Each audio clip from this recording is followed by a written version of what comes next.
Alright, so since the last video, I put the chassis back in the cabinet, put all the tubes back in it, and brought it to the practice space. Check it out. Alright, so it works. Here it is. All knobs on 10. Neck pickup.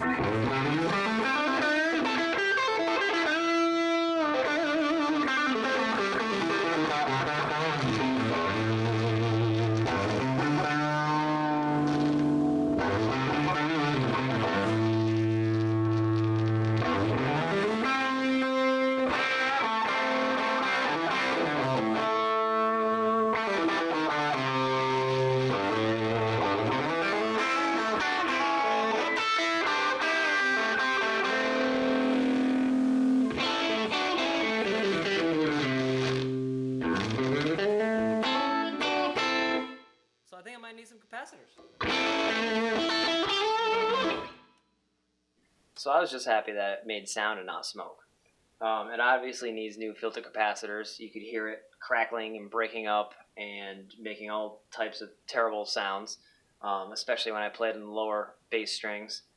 So I ordered replacements for all of these red filter caps here and also for this cap can.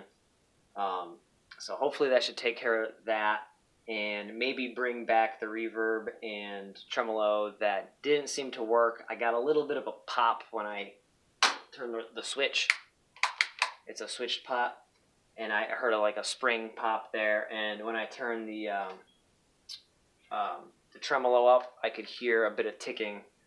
So I know something's working in there. Maybe the capacitors, maybe I have to go through this old like wax looking capacitor here might be the problem. But after I get all that sorted out, I am probably going to do the mod where I might actually leave this standby switch as the phase cancellation standby switch, but replace the no longer needed ground switch, the death switch, replace that with the master volume. I'm going to see if I can also get one of these pots that shuts off at the bottom so that it'll almost, you can call it a power scaling, so that when you turn it to the right, it's actually going to turn the volume of the amp down. But when you have it all the way to the left and all the way down off in its clicked position, it will be out of the circuit just as it is stock normally, which would be cool.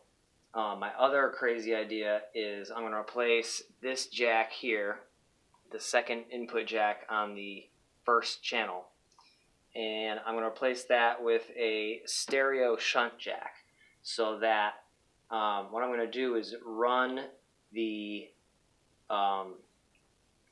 basically after the first tube section for the first preamp stage, which comes after the volume knob and the EQ.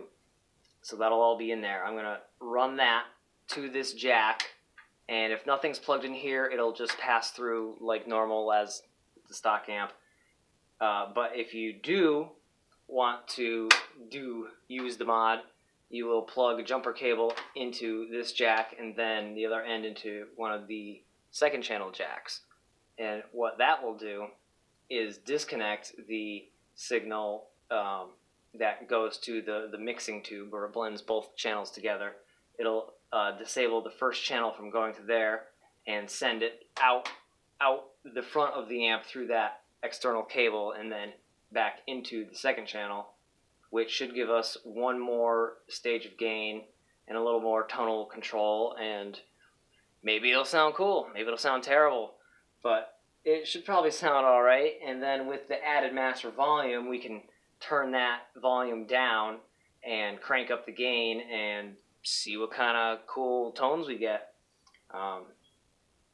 So I'm looking forward to that. Keep checking back. I'm going to try to make a lot more of these videos. Take it easy.